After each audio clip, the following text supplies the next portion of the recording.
할렐루야. 우리 옆에 계신 분 한번 보시면서 인사하시겠습니다. 사랑합니다. 축복합니다.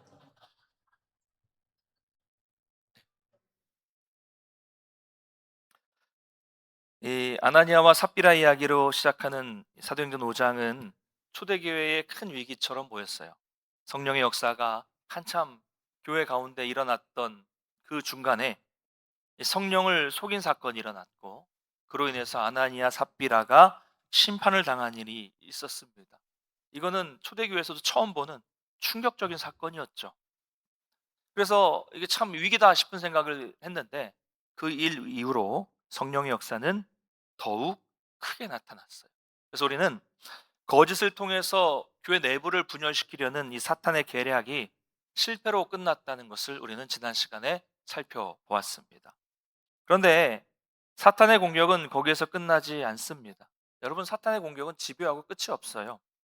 우리가 사도행전을 통해서 성령의 역사만 보는 것이 아니라 사탄의 역사도 함께 보게 됩니다. 사도행전 끝까지 계속 나타나고, 그건요 여러분, 지금까지도 마찬가지. 오늘날 이 교회 안에서도 계속해서 일어나고 있는 일입니다.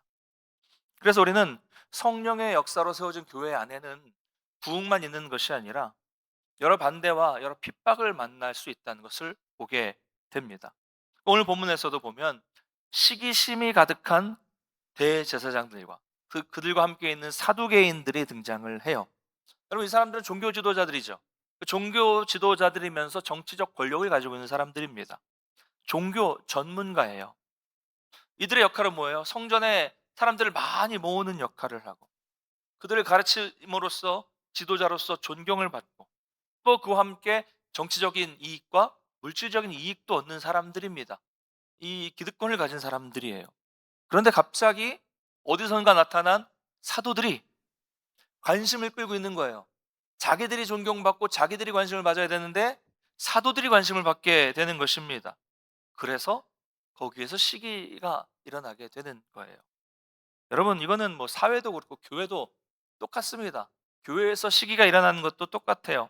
내가 열심히 그냥 처음에는 교회를 섬기는데 갑자기 어딘가 나는 이 교회 한 40년 다녔는데 교회 온 지 1년도 안 된 사람이 갑자기 거슬리기 시작하는 거예요. 자꾸 그 사람의 잘못이 눈에 걸리기 시작하고 자꾸 그 사람이 뒷담화를 하게 된다면 우리는 자신을 돌아보면서 사탄에게 우리의 마음이 뺏기지 않도록 주의할 필요가 있습니다.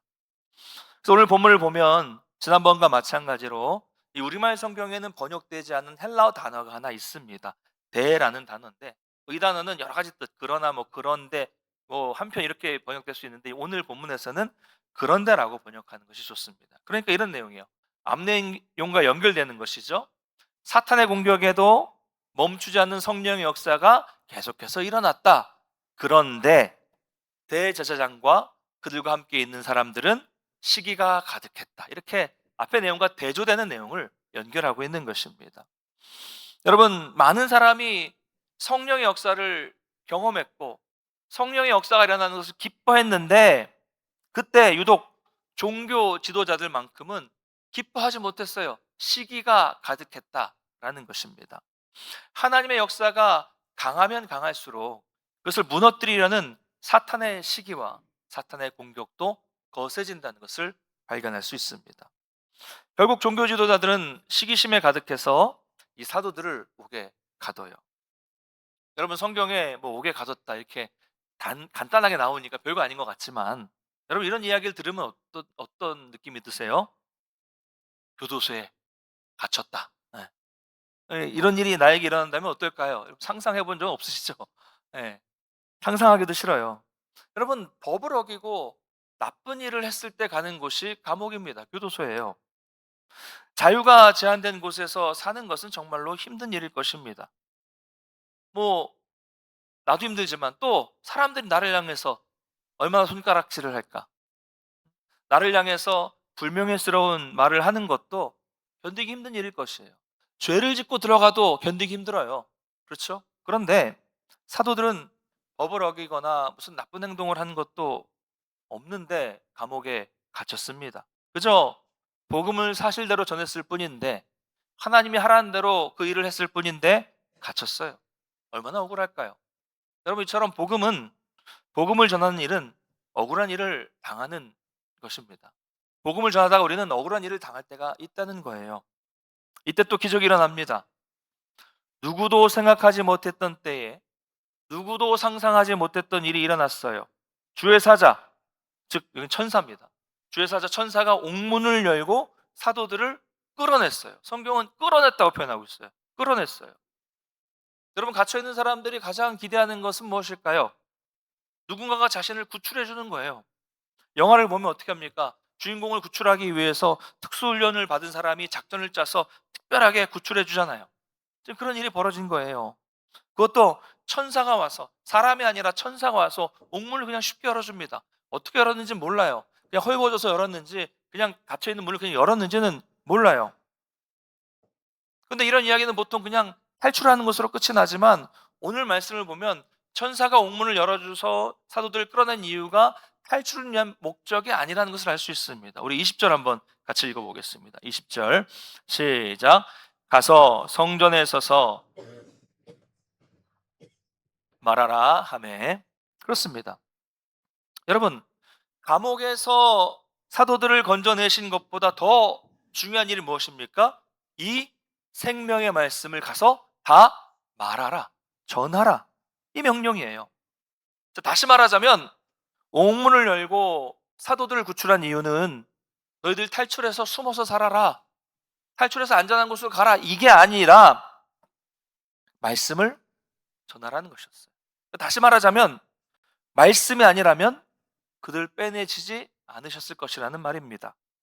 하나님께서 사도들을 옥에서 끌어내신 이유가 있는데, 그것은 그들의 안전을 위해서도 아니고 도피를 위해서도 아니라 성전에서 하나님의 말씀을 다 전하도록 하기 위함이라는 거예요.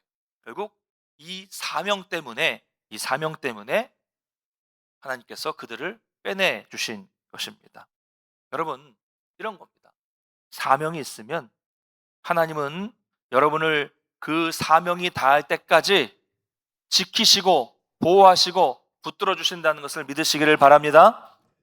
여러분, 사명이 우리에게 있다면 하나님은 하나님이 정하신 때까지 여러분의 생명을 연장해 주십니다. 우리가 지금 사명이 있으니까 이 자리에 앉아 있는 거예요. 다시 말하면, 반대로 말하면 우리가 여기 앉아 있는 이유는 아직 사명이 있다는 겁니다. 이걸 기억해야 돼요. 여러분, 죽음의 위협을 당하고 죽음의 문턱까지 갔다가 돌아오셨습니까? 감사하시고 사명에 집중하십시오. 생명을 위협하는 큰 병에 걸린 분 중에서, 또 이 회사, 직장에 큰 어려움을 당한 분 중에서 이런 기도를 안 해보신 분은 안 계실 거라고 생각이 들어요. 하나님, 이번에 저를 살려만 주신다면 제 남은 인생 주님만을 위해서 살겠습니다. 하나님, 이번 위기만 넘겨서 이 경제적 문제가 회복이 되기만 한다면 제 모든 것을 다해서 주님을 위해서 살겠습니다. 주님께 다 드리고 살겠습니다. 섬기겠습니다. 저는 이런 기도, 이런 고백하시는 분을 정말 많이 봤어요. 그 중에 기억나는 안수 집사님이 한 분이 계십니다. 한 15년이 훨씬 지난 일인데 아직도 기억이 생생해요. 아마 지금 제 나이쯤 됐을 것 같아요. 암에 걸리셔서 투병 생활을 하셨어요.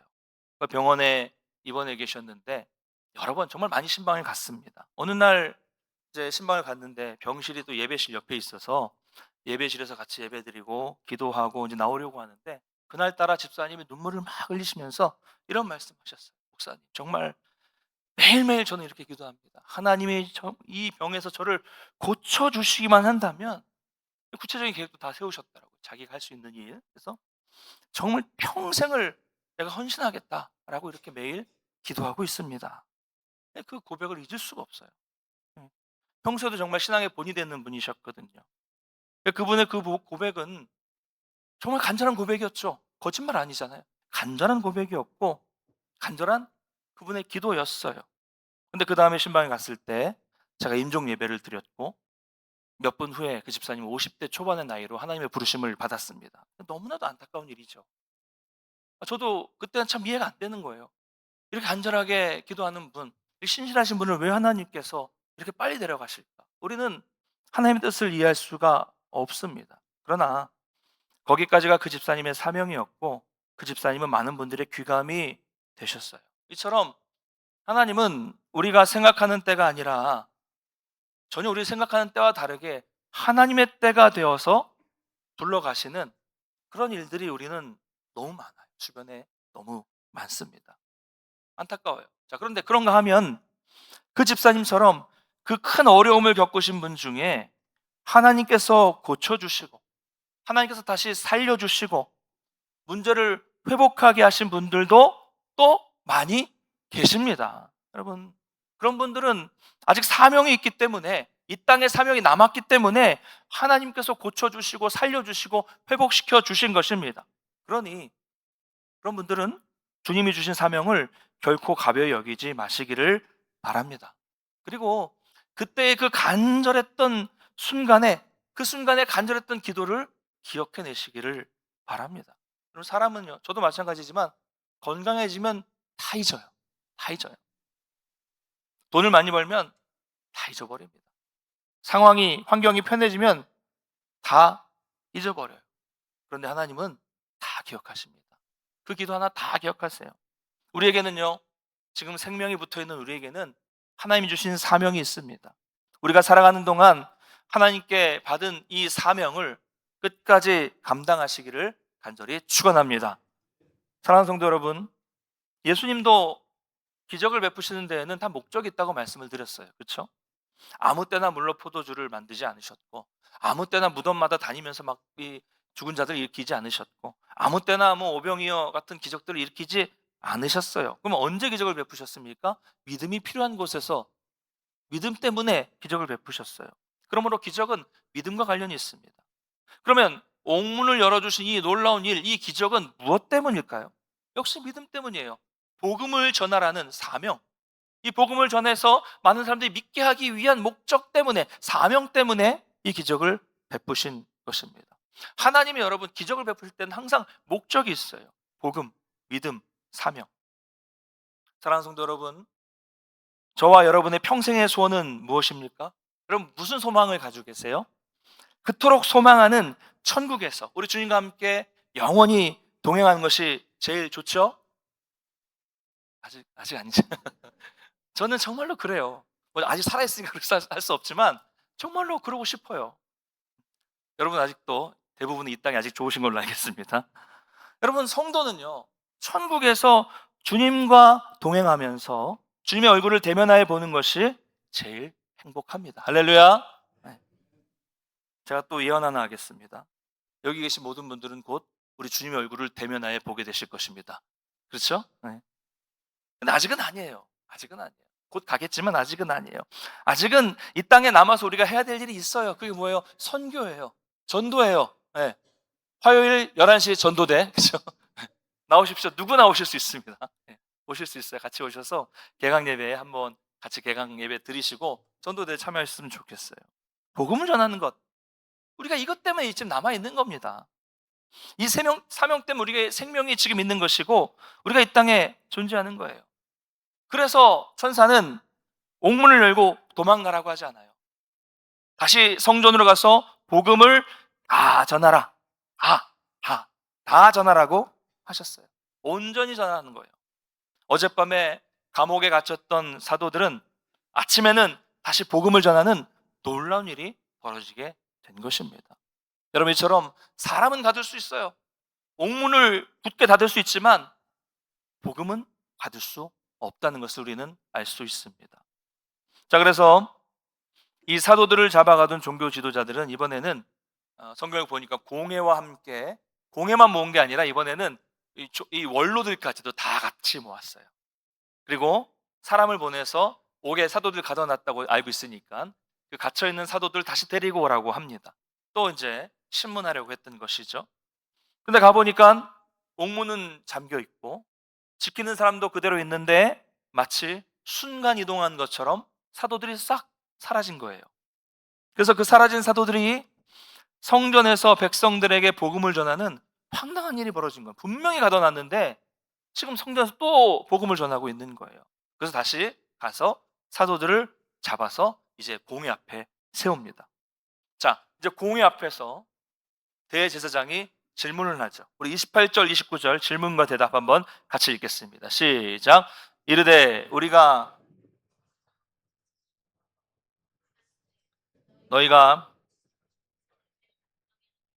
이 사람의 피를 우리에게로 돌리고자 함이로다. 베드로와 사도들이 대답하여 이르되 사람보다 하나님께 순종하는 것이 마땅하니라. 아멘. 대제사장은 말합니다. 야, 너희들 전에 분명히 이 이름으로 가르치지 말라고 경고했는데 왜 또 전하느냐? 너희가 이 사람의 피를 우리에게 돌리려 하는구나 라고 말해요. 여러분, 이 대제사장의 말 속에 의도적으로 예수라는 이름을 피하고 있는 것이 보이십니까? 그렇죠? 예수 이름을 말하는 것이 껄끄러운 거예요. 이미 마음이 찔렸기 때문에 이 사람, 이 이름이라고만 말하고 있는 것입니다. 그래서 사도들은 대답합니다. 뭐라고 말합니까? 사람보다 하나님께 순종하는 것이 마땅하니라. 할렐루야. 사람보다 하나님께 순종하는 것이 마땅하니라. 이것이 우리의 고백이 되기를 축복합니다. 여러분, 사람 눈치 보지 마시고, 사람 의식하지 마시고, 친한 친구들이 자꾸 교회 얘기하지 말라 그런다고 친구들 눈치 보지 마시고, 오직 하나님 앞에서 하나님께 순종하시기를 바랍니다. 그리고 이어서 사도들은 또 그 설교를 또 해요. 계속 봤던 설교, 기승전 직설적인 설교, 기승전 이 설교예요. 뭐라고 합니까? 너희가 죽인 예수를 하나님이 살리셨고 그분을 높이 올리셔서 임금과 주로 삼으셨다. 우리는 이 일을 본 증인이고 지금 나타나는 성령의 역사도 이것을 증언하고 있다. 담대하게 예수님을 잡아 죽인 공의 앞에서 선포합니다. 너희가 죽였다. 우리가 증인이다. 이것이 하나님께 순종한 사도들의 모습이었습니다. 사랑하는 성도 여러분, 이제 오늘 본문을 좀 쭉 살펴봤는데요. 아무리 세상의 교회를 잠그고 아무리 세상이 성도와 사도와 우리의 입을 막으려고 한다고 할지라도 하나님이 보실 때 지금 복음을 전해야 할 때라면 하나님은 비상 대책을 세우십니다. 이렇게 천사를 보내기도 하시고요, 옥문을 열기도 하시고 복음을 방해하는 사람들을 치시거나 심판하시기도 하시면서 하나님은 비상적으로 기적으로 일하십니다. 그래서 오늘까지 교회가 이렇게 살아남았고 복음이 전해지고 있는 거예요. 여러분, 교회 역사, 세상의 역사를 한번 보십시오. 이 세계사를 보면 교회가 살아남지 못할 일들이 너무 많았어요. 엄청나게 많았습니다. 만약 그런 일들을 통해서, 핍박과 박해를 통해서 성도들의 입을 막을 수 있었다면 아마 기독교는 사라지고 말았을 것입니다. 이미. 자, 로마 제국만 볼까요? 로마 제국의 박해가 얼마나 심했습니까? 수많은 황제들이 이 기독교를 박해했어요. 제가 자료를 찾다 보니까 참 많은 일들이 있더라고요. 그래서 뭐 그때의 일들을 막 사진과 영상을 보여드리려고 하다가 너무 끔찍해서, 사실 뭐 임산부 노약자가 볼 수 없는 그런 너무 끔찍한 일들이 많아요. 그렇게 박해를 했어요. 네로 황제는 로마 화재 책임을 기독교인에게 전가하면서 잔혹하게 처형했습니다. 기독교인들을 산채로 화형시키기도 하고요, 콜로세움, 여러분 아시는 원형 경기장에 맹수들을 풀어놓고 거기에 성도 기독교인들을 던졌어요. 끔찍하죠. 너무 잔혹하죠. 굶긴 맹수들. 그래서 어떤 기록을 보면요, 얼마나 많은 성도들 던졌는지 나중에는 짐승들이 너무 배가 차가지고 성도들 던졌는데 거들떠도 보지 않는 일이 있었다, 이런 기록이 있을 정도까지예요. 얼마나 많은 성도들이 순교를 당했습니까? 그래도 기독교는 사라지지 않았어요. 그래도 복음은 가둘 수 없었습니다. 중세 시대에도 수많은 사람이 죽고 교회가 폐쇄되고, 18세기 프랑스 혁명 때도, 또 공산주의가 창궐했던 러시아 그런 지역에서도 교회는 핍박을 받았고 성도와 성직자는 처형을 당했고 예배는 금지됐습니다. 그럴 때마다 사람들은 생각했어요. 기독교는 끝났다. 이제 교회는 사라질 것이다. 그러나 어떻게 되었습니까? 그 황제들은 다 죽었어요. 그 혁명가들은 다 사라졌습니다. 그리고 공산주의는 다 사라졌어요. 그리고 오늘날 여전히 찬양은 힘있게 퍼지고 있고 말씀이 선포되고 있고 성도들은 예배하고 있습니다. 왜 그렇습니까? 하나님께서 그때마다 여러 가지 비상대책으로 교회를 지키셨기 때문이에요. 아무리 사탄의 세력이 강하게 핍박한다고 할지라도 하나님께서 천사를 보내셔서 옥문을 여신 것처럼 성도들의 입을 여시고 복음을 전하게 하셨고, 그래서 그 핍박 속에서도 오히려 복음은 더 확장되고 교회는 더 확장될 수 있었습니다. 할렐루야. 이것이 하나님의 역사예요. 주권적인 역사입니다. 그러면 상상해 보십시오. 차가운 감옥 바닥에 누워있는 사도들의 모습. 당장 내일이면 죽을지도 모르는 상황이에요. 그땐 그럴 수 있었어요. 그런 상황에서 갑자기 주의 사자가 와서 그들을 끌어냅니다. 끌어내서 뭐라고 해요? 가서 성전에 서서 이 생명의 말씀을 다 백성에게 말해라. 죽음의 문 앞에서 하나님은 복음 전파의 사명을 주셨어요. 여러분, 이게 교회입니다. 이게 우리 성도의 존재의 목적이라는 거예요. 우리는 우리의 안전을 위해 존재하는 것이 아닙니다. 우리는 우리 하나님께서 지키시기 때문에 지금 존재하고 있는 것이고, 우리는 이 복음을 전파하는 사명이 있기 때문에 이 세상에 존재하고 있다는 것입니다. 자, 그렇다면 제가 이 말씀을 묵상하면서 이 궁금증이 하나 생겼어요. 여러분 한번 잘 들어보십시오. 왜 그러면 하나님은 천사가 아니라 연약한 인간을 사용하시는 것일까요? 이런 궁금증 가져보지 않으셨어요? 보십시오. 옥문을 그냥 쉽게 열 수 있는 주의 사자, 천사를 보내시면 얼마나 쉬워요. 그렇잖아요. 갑자기 여기 나타났다가 짠 하고 저쪽에 나타났다가 막 전화하고 막 연약하지도 않고 힘도 있고 막. 근데 왜 이렇게 연약하고 갇히고 질병에 걸리고 나약한 인간을 사용하시는 것일까요? 우리 사사기 3장 31절 한번 읽어보겠습니다. 시작. 에봇 후에는